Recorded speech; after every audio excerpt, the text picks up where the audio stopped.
Merci de nous rester fidèles et de nous retrouver pour votre émission Toute la vérité, comme tous les dimanches, sur Sen TV et sur Zik FM. C'est un plaisir aujourd'hui d'avoir comme invité quelqu'un qui s'y connaît. On viendra ou on reviendra sur le pourquoi j'utilise cette phrase. Docteur Malick Diop. Docteur, bonjour et merci déjà de nous accueillir. Merci de nous avoir invités sur des sujets de l'heure, des sujets importants pour les Sénégalaises et les Sénégalais. Profite de l'occasion également pour saluer tout le monde, les Sénégalaises et les Sénégalais qui nous écoutent, qui nous regardent à l'intérieur du pays, mais également au niveau de la diaspora. Alors, je disais, docteur Malick Diop, on va d'abord très sommairement revenir sur la présentation de ce docteur en pharmacie spécialisé en industrie pharmaceutique. C'est très important puisqu'on parlera tout au long de cette émission notamment de ce qui aujourd'hui cristallise toutes les opinions à travers le monde, pas seulement au Sénégal, à savoir la Covid-19. Vous êtes également professeur ou docteur en tout cas de l'Université Cheikh Anta Diop de Dakar, ENARC, maître en administration publique de l'ENA du Canada. Politique, certes, mais on ne va pas trop aborder la question politique. Mais vous êtes également directeur général de l'ACEPEX. On parlera peut-être un peu de tout ce qui a trait à l'exportation. Aujourd'hui, protocole sanitaire respecté au cours de cette émission puisque la distanciation physique ou sociale est respectée, le port du masque pour ceux qui ne sont pas sur le plateau, mais également l'usage de gel hydroalcoolique. Ce sont là les mesures aujourd'hui avec la Covid-19 que les Sénégalais doivent d'abord mettre en avant? Oui, je pense qu'il y a deux éléments importants dans le cadre de la gestion d'une pandémie pareille, qui est une pandémie qui n'a jamais existé dans l'histoire du monde. D'abord, c'est la gestion purement médicale, médico-pharmaceutique, avec naturellement des éléments de prise en charge de la pathologie qui constituent la prise en charge des patients qui sont à l'hôpital, qui sont également pris en charge chez eux. Plus maintenant la recherche pharmaceutique, de l'industrie pharmaceutique d'une manière spécifique sur la vaccination, etc. Le deuxième élément, c'est la gestion communautaire de la pathologie. S'il s'agissait de pathologies non transmissibles comme le cancer, le diabète, etc., on aurait parlé juste de la partie médicale. Mais là, il s'agit également d'une partie communautaire parce que c'est une maladie qui se transmet de manière exponentielle et c'est une pathologie à coronaviridés. C'est la famille des coronaviridés où on a le septième coronavirus en termes surtout de spécificité qui est troisième qui crée une pathologie grave après le SRAS, après également le MERS.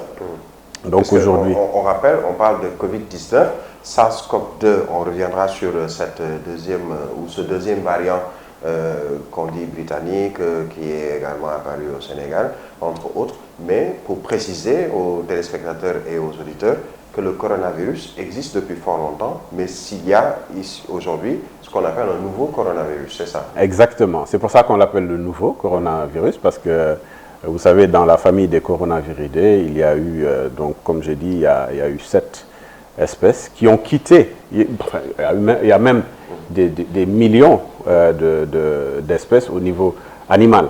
Mais il y a des mutations qui permettent à un coronaviridé de quitter l'espèce animale pour arriver à l'homme et pouvoir se répliquer à l'intérieur du corps humain, c'est-à-dire pouvoir se multiplier à l'intérieur du corps humain.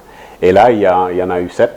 Et sur les 7, il y a eu 3 pathogènes. C'est-à-dire il y a eu 3 vraiment qui ont eu à toucher réellement le système immunitaire humain pour pouvoir créer donc des dégâts. Parmi ceux-là, donc il y a eu le MERS, il y a eu le SRAS, mais le troisième, c'est aujourd'hui SARS-CoV-2. C'est pour ça qu'on dit SARS-CoV-2, parce qu'en quittant le SRAS d'abord, donc on est arrivé à SARS-CoV-2. Qui réellement crée des dégâts énormes au niveau du corps humain. Alors, nous allons aborder justement ce variant du coronavirus, nouveau coronavirus, le variant qui est apparu en Angleterre, on en parle en Afrique du Sud, mais au Sénégal, juste à côté, en Gambie, déjà au 15 janvier de l'an 2021, cette année en cours, on a annoncé l'apparition de ce variant du coronavirus en Gambie. Bizarrement, la question que se pose tout le monde, pourquoi est-ce que le Sénégal, comme ce fut le cas avec Ebola en Guinée, n'a pas fermé ses frontières avec peut-être son voisin immédiat, qui est, comme dirait Babacar Justin Ndiaye, la banane dans la gueule du Sénégal. Bon, moi, je ne rentrerai pas dans les détails de fermeture des frontières. Je sais qu'il y a des mesures qui ont été prises. Et j'ai suivi un peu des éléments qui ont été soulevés, d'ailleurs par le ministre de la Santé, et qui sont des éléments quand même importants à prendre en compte, à savoir de faux tests qui ont fait que certains sont passés à travers les mailles du filet. Mais pour être plus précis, je parlerai du virus variant. Je pense que c'est ça c'est important. Beaucoup plus contagieux, le taux de létalité également. 50 à 70 fois plus contagieux. Parce que le taux de létalité, en fait, je pense qu'il est important, mais il est bon à savoir que plus on a de malades, plus on a de chances d'avoir des problèmes de prise en charge de malades au niveau des hôpitaux, plus on a de chances d'avoir des malades qui vont passer de cas sévères à cas graves. Ça, c'est une logique scientifique normale. Donc, on est toujours dans le 1 plus 1 égale 2. Alors maintenant, ce qu'il faut savoir, c'est que comme un variant est rentré au niveau de notre pays, le premier élément qui est important, c'est le fait d'avoir la possibilité de détecter ce variant. Parce que le variant n'est pas lié à une mutation simple. Et ça, il faut faire ressortir quand même la particularité du Sénégal. Hein. Le Sénégal, aujourd'hui, a découvert ce variant dans un laboratoire IRSF, qui est ici, dirigé par le professeur Souleymane Mboup, qui est un spécialiste du domaine, parce que le professeur Souleymane Mboup, comme vous le savez, il est pharmacien, virologue, bactériologiste. Donc c'est très important de savoir qu'on a quand même ces sommités-là. Et c'est ici également qu'on a découvert VIH2. Toujours avec le professeur Souleymane Mboup. Et donc nous, on a aujourd'hui cette capacité à identifier ces types de variants. Maintenant, de quoi s'agit-il? La mutation, elle est normale chez un virus à ARN. J'ai entendu beaucoup de scientifiques parler de mutation. Le virus est en train de muter. Mais ça n'a aucun sens. En fait, c'est une réflexion qui n'a pas de sens quand on parle d'acide ribonucléotique. Parce qu'aujourd'hui... C'est le fameux ARN. C'est ARN. Aujourd'hui, on a très souvent eu des virus à ADN. Vous savez, dans le patrimoine génétique humain, nous avons ce qu'on appelle de l'acide désoxyribonucléotide. C'est-à-dire il manque un O, radical oxygène. L'ARN, c'est quand on ajoute le O, on arrive à l'acide ribonucléotide. C'est ça la réalité des faits. L'ADN, dans le génome humain, par essence, donc, c'est le stockage au niveau nucléaire, au niveau du noyau. Et naturellement, le matériel génétique permet l'expression du génome à travers donc, la production de protéines. Comment on produit les protéines? À travers, bien entendu, un appareil appelé ribosome qui se trouve au niveau du cytoplasme humain. Alors, comment ça se passe? Aujourd'hui, il y a naturellement chez l'humain la production qui permet de passer de l'ADN, transcription en ARN, ARN messager, l'ARN messager, production de protéines, qui fait de nous ce que nous sommes avec un nez pareil, des yeux pareils, etc. C'est ça, l'expression génétique. C'est l'identité finalement. Voilà. Comment ça se passe? C'est parce qu'il y a ce qu'on appelle l'ADN polymérase. L'ADN polymérase permet à l'ADN de pouvoir être multiplié, de pouvoir bien entendu se répliquer. De la même manière. Se répliquer, comme j'ai dit, de la même manière. Et précisément, pourquoi je rentre aussi dans cet aspect purement technique, parce que je ne parle pas uniquement à ceux qui ne sont pas spécialistes du domaine, je parle aussi aux spécialistes du domaine. Parce que donc dans ce cas-là, il est important de savoir comment ça se passe, parce que quand on parle d'ADN, quand on parle également de deux brins cycliques, quand on parle d'adénine, de thymine, de cytidine et de guanine, on parle d'ADN. Quand on quitte la thymine et on met là-dedans l'uracile, on parle d'ARN. C'est ça la réalité des faits. Et l'ARN, aujourd'hui, n'a pas d'ADN polymérase, celui qui lui permet de se répliquer de la même manière. C'est pour ça que la réplication de l'ADN se fait d'une manière différente. Donc, on a toujours des mutations permanentes. Donc, quand il s'agit de mutation du... C'est normal. Du virus, c'est tout à fait normal. C'est tout à fait normal, parce que c'est un virus à ARN. Donc, c'est l'ARN, c'est pas de l'ADN polymérase qui permet cette réplication, mais cette réplication, c'est avec de l'ARN polymérase. Donc, c'est normal que des millions et des millions de mutations se fassent. Mais quelle maintenant, ces mutations, avec ce variant, voilà, c'est pour ça que je viens maintenant sur le variant. Alors, qu'est-ce qu'on a constaté? On a constaté que sur ces différentes réplications où on a des changements, des mutations qui se font, c'est des mutations en général qui n'ont pas d'effet sur l'expression génétique, c'est-à-dire qu'ils n'ont pas d'effet aujourd'hui au final sur le virus. Ils ne rendent pas le virus plus virulent, ils ne le rendent pas plus contagieux, etc. Donc il y a la contagiosité et la virulence. Mais si aujourd'hui, à un moment donné, sur ces transformations, sur ces mutations, on retrouve un virus qui pose problème parce que tout simplement, il touche la protéine spike. La protéine spike, c'est la protéine du virus qui a une clé. Et c'est cette clé-là qui permet d'ouvrir les cellules cibles à l'intérieur de l'organisme. Si maintenant, ces mutations touchent cette clé-là, et c'est le cas du variant britannique, ça pose problème parce que tout simplement, il y a la possibilité d'avoir plus de cellules cibles. Il y a une possibilité d'avoir une réplication augmentée. Et il y a un autre élément qui s'est ajouté à ce variant, c'est que ce variant a une résistance plus importante à l'attaque du système immunitaire. Donc c'est de deux niveaux. Les systèmes immunitaires, ce qui immunise, pour être très simple... le système immunitaire fonctionne normalement sans même vaccin, sans le vaccin. De manière naturelle. De manière naturelle. C'est pour ça que vous voyez que 90% des gens qui ont le virus, très souvent, sont asymptomatiques ou paucisymptomatiques. Pourquoi? Parce qu'il y a le système immunitaire qui réagit. Maintenant, il se trouve que avec ce variant-là, il y a des problèmes de réaction du système immunitaire. Non seulement il y a une contagiosité qui augmente, mais également la réaction du système immunitaire, il y a une plus forte résistance à la réaction du système immunitaire. Donc, beaucoup plus de possibilités d'avoir des malades, beaucoup plus de possibilités d'avoir des malades qui passent de cas simples à cas graves. C'est ça la réalité des faits. Aussi le taux de létalité qui... Exactement. Et c'est ce virus-là aujourd'hui qui est au Sénégal. Ce qui fait qu'aujourd'hui, on n'a que deux possibilités, naturellement. La première possibilité, comme vous venez de le dire, c'est de maintenir les gestes barrières. Parce que le virus, en réalité, il ne se réplique pas à l'extérieur. Malheureusement, on l'a constaté, peut-être pour ne pas être trop technique, les gestes barrières, maintenir les gestes barrières, on a l'impression que le Sénégal est un pays à part ou entièrement à part, où les populations, finalement, dans beaucoup de régions, mis à part Dakar et Thiès qui sont touchés par exemple par un couvre-feu, ne respectent pas les mesures barrières. Oui, et parce qu'on a l'impression qu'on est un pays à part, mais nous n'avons pas des... Nous sommes des humains, Homo sapiens sapiens, nous avons les mêmes organes que tout le monde, nous avons les mêmes pathologies.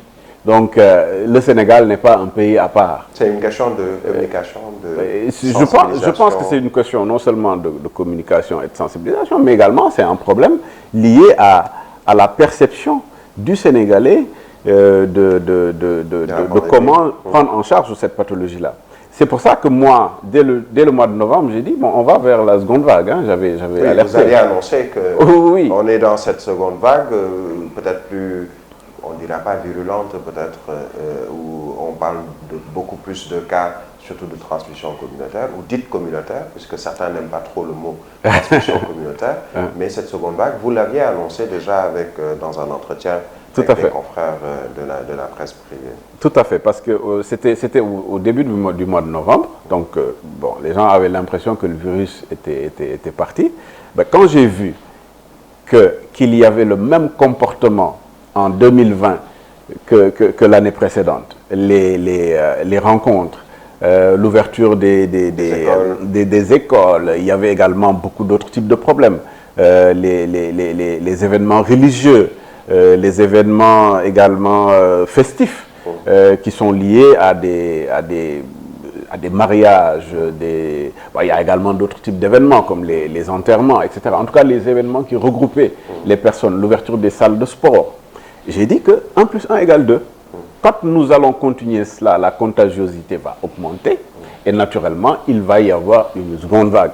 Bon, autant quand je le disais, les gens disaient, mais ouais, qu'est-ce que vous êtes en train de raconter? Je dis non, parce que je sais comment se comporte un virus et ce virus-là se comporte de telle manière qu'on est obligé, c'est-à-dire la résultante du comportement des populations sera la seconde vague. Et bon, c'est ce qu'on a. On a un peu envie de demander, bon, docteur Malick Diop, docteur en pharmacie, spécialisé en industrie pharmaceutique, mais est-ce que le gouvernement, ou en tout cas les professionnels, le ministère de la Santé, entre autres, ceux qui ont en charge cette lutte contre la propagation du coronavirus, est-ce que ces autorités viennent vers des professionnels, ou en tout cas des spécialistes comme vous, comme d'autres, puisqu'on a, ça c'est une petite parenthèse, même le professeur Mboup de l'IRSF, certains disaient qu'on l'a un peu trop écarté de la gestion de cette pandémie. Est-ce qu'on vient vers vous pour justement avoir des réponses à beaucoup de questions que tout le monde se pose aujourd'hui? Non, je pense qu'il faut savoir que nous tous, nous sommes solidaires aujourd'hui dans le corps médical de ce qui se fait actuellement au niveau du ministère de la Santé, au niveau également du comité de gestion des épidémies, et tout le monde est impliqué. J'ai jamais vu en tout cas autant aujourd'hui par exemple de spécialistes en pharmacie surtout, impliqués dans une pathologie pareille. Et les médecins également impliqués à 100% dans ce que les gens sont en train de faire. Maintenant, comme j'ai dit, il y a ceux qui gèrent la pathologie, la partie médicale, mais comme vous le savez, je l'ai dit dès le départ, on n'est pas uniquement dans un aspect purement médical. Il y a d'autres aspects qui rentrent en compte. Parce que nous, bien entendu, ce qu'on voudrait et ce qui est l'idéal, c'est que chacun reste chez soi.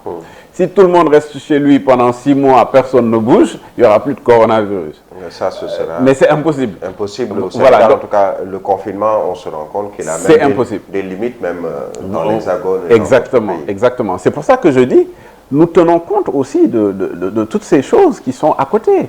Aujourd'hui, on est dans un pays entre revenus intermédiaires et pays pauvres et très endettés. On a un secteur informel qui est très très important. Donc les populations doivent aller travailler. Les populations doivent aller chercher la dépense quotidienne, etc. On doit vivre avec le virus finalement. Voilà. Et moi, cette expression, vivre avec le virus, il faut qu'on comprenne bien cette expression. J'ai l'impression que quand le président a parlé de vivre avec le virus, certains n'ont pas compris. Certains n'ont pas compris. Ça ne veut pas dire laisser tout tomber. Ça veut dire que mettez en place un système avec les gestes barrières qui vont vous permettre d'aller travailler et de revenir chez vous, de mettre de côté tout ce qui est subsidiaire, tout ce qui ne sert pas à grand-chose et qu'on peut reporter à l'année prochaine, par exemple, faire le nécessaire et rentrer chez soi. C'est ça qui, aujourd'hui, nous permettra de régler ce problème. Et bien entendu, la vaccination, comme je le dis et je le répète à chaque fois. Cette fameuse vaccination. Parlons justement de la vaccination, puisqu'on se rend compte que l'aspect politique, on le mettra à côté, puisque certains disent que les stratégies de vaccination, les vaccins qui sont proposés un peu partout dans le monde, chinois, russes, européens, Pfizer, etc., il y a de la politique derrière, puisque chacun veut peut-être tirer son épingle du jeu. Mais le Sénégalais, de manière générale, en tout cas selon certains mots des uns et des autres, pas trop prompt à accepter de se faire vacciner. Aujourd'hui, qu'est-ce qui pourrait peut-être rendre la chose un peu plus facile pour le service médical pour arriver justement à ce vaccin et surtout que tout le monde puisse se l'approprier ou l'accepter? Je pense que pour la vaccination, l'adhésion des populations, c'est capital. En France, comme j'ai suivi au départ, les sondages avaient montré qu'il n'y avait que 17% de la population qui adhérait. Aujourd'hui, ils sont à 67. Aux États-Unis également, au départ, c'était 10% de la population qui adhérait. Aujourd'hui, c'est plus de 50% de la population qui adhère. J'ai vu, par exemple, au Maroc, la majeure partie de la population est en train d'adhérer. Dans d'autres pays africains, on a vraiment, surtout dans beaucoup de pays africains, il y a c'est-à-dire les populations n'ont pas encore adhéré à la vaccination. Mais bon, moi, ce que je peux dire aujourd'hui, d'abord, on en parle en tant que Sénégalais, en tant que citoyen sénégalais, mais c'est normal aussi qu'on en parle aujourd'hui en tant que spécialiste du domaine, en tant que spécialiste de l'industrie pharmaceutique, parce que c'est un secteur spécifique. Comme j'ai dit, il y a un collègue qui le disait hier, on ne peut pas parler spécifiquement de ça à peu près. C'est une histoire, effectivement, de l'industrie pharmaceutique. C'est précis. Soit on sait, soit on ne sait pas. Il ne faut pas savoir à peu près. Il faut, franchement... Les millions de savants. Voilà, il y a trop de savants maintenant. Donc, savoir à peu près, non. On est dans le domaine de l'obligation de résultat. Parce que nous, on a l'obligation de résultat. On n'a pas l'obligation de moyens. On doit avoir des résultats. C'est ça la réalité des faits dans le secteur dans lequel nous sommes, dans l'industrie pharmaceutique. Aujourd'hui, qu'est-ce qui se passe? Les gestes barrières sont respectés. C'est normal, si les gestes barrières sont respectés, qu'il y ait une baisse. Mais on a vu que même dans des pays où tous les gestes barrières sont respectés, parfois on dépasse les plateaux, parfois on va même dépasser, on a des courbes aujourd'hui exponentielles. Aujourd'hui, on a une courbe en plateau au Sénégal, mais quand même c'est une contagiosité très très importante. On aura d'autres éléments qui vont revenir. Aujourd'hui, avec l'entrée du virus variant, les projections ne sont pas positives parce que elles ne sont pas bonnes. Vous savez, en Angleterre, au départ, c'était 15% de la population infectée qui avait le virus variant. En 2 mois, c'était 65%. Donc, on va vers ça. Et comme on va vers ça, il ne faut pas se leurrer. Il ne faut pas être... Je ne suis pas pessimiste. Je ne suis pas du tout pessimiste. Je suis objectif. Moi, je ne suis pas là pour rassurer. Je suis là pour donner les informations parce que c'est un secteur que je connais. Donc, je donne les informations que j'ai. Chacun prend les informations comme il le sent. Je sais qu'aujourd'hui, dans la vaccination, on ne peut pas obliger quelqu'un à se vacciner. Mais on peut le convaincre que c'est la meilleure solution. L'approche, c'est quoi? Aujourd'hui, le Sénégal a mis en place une stratégie nationale de vaccination. C'est très important. Ça a été fait. Vous voyez, le président de la République a même insisté dessus en Conseil des ministres. Le deuxième élément qui est également important, c'est que le Sénégal, depuis le mois de septembre ou depuis le mois d'octobre, a mis en place un comité en charge de la vaccination où tous les spécialistes du secteur sont là-dedans. Donc c'est important de savoir qu'aujourd'hui, au Sénégal, ce qui va se faire ne peut pas se faire de manière non professionnelle.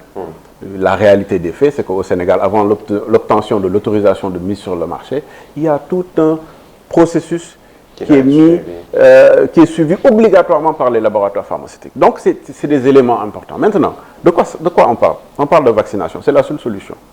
Aujourd'hui, toutes les épidémies et pandémies ont été mis de côté. Pourquoi? Parce qu'on a eu à avoir recours à la vaccination. Certains nous disent quoi? Pourquoi on n'a pas attendu 10 ans? Mais il y a beaucoup de choses qui rentrent en jeu et les gens ne savent pas. 10 ans, c'est entre guillemets le temps normal pour un bon vaccin. En Voilà, tout cas, selon le vaccin. Les non-professionnels comme moi. Voilà, je vous donne les éléments du vaccin. Et c'est pour ça que j'ai dit, très rapidement, il faut que je parle aussi aux professionnels aussi. La vaccination, en moyenne, c'est 8, le minimum, c'est 8 à 9 ans. La moyenne, c'est 12 ans. Le système, simple. Vous avez les essais précliniques, les essais cliniques. Les essais précliniques, c'est à peu près 1 an. Mais comme aujourd'hui, il y a presque 10 milliards de dollars qui ont été mis à la disposition de l'industrie pharmaceutique par les différents États, par le secteur privé, etc., pour travailler sur la vaccination, plus le système en réseau, tout va plus rapidement. Et moi, quand je parle aujourd'hui de vaccination, quand on arrive aujourd'hui à un système, en parlant du génie génétique, j'ai l'impression que on a ce qui était dans une secrétaire qui était dans le système avec tapé manuellement et ceux qui sont dans le système nouvelle génération avec les ordinateurs, etc. C'est pas pareil. Aujourd'hui, avec les génie génétique, tout se fait plus rapidement. Et donc, de quoi il s'agit? Aujourd'hui, au lieu de faire 8 à 10 ans, Tous ces protocoles sont suivis, mais très rapidement. La phase préclinique, les essais précliniques, rapidement, il faut en un mois, on règle le problème. Au-delà des effets précliniques, vous avez la phase 2. La phase 2A, nous avons l'innocuité. Savoir si oui ou non le vaccin qui est injecté au patient ne provoque pas d'effets secondaires qui donnent des conséquences graves chez le patient. Premièrement, quelle est la réaction de l'organisme? Et on parle maintenant d'immunogénicité. On rentre dans la phase 2B. L'immunogénicité, c'est quoi? C'est comment le système immunitaire réagit par rapport au vaccin. Ça, en général, ça dure 2-3 ans. Après, on arrive à la phase de preuve de concept. Où injecter? Quelle dose injecter? Également, après injection, injecter combien de fois? La fréquence. Donc, on reviendra sur tout ceci dans la seconde partie de... on ne coupe pas juste le temps de voir avec le service commercial. On revient pour parler de ce sujet très intéressant et qui, sûrement, intéresse tous les Sénégalais, même ceux qui ne sont pas trop adeptes du vaccin. C'est dans la seconde partie de votre émission Toute la vérité, dans un instant.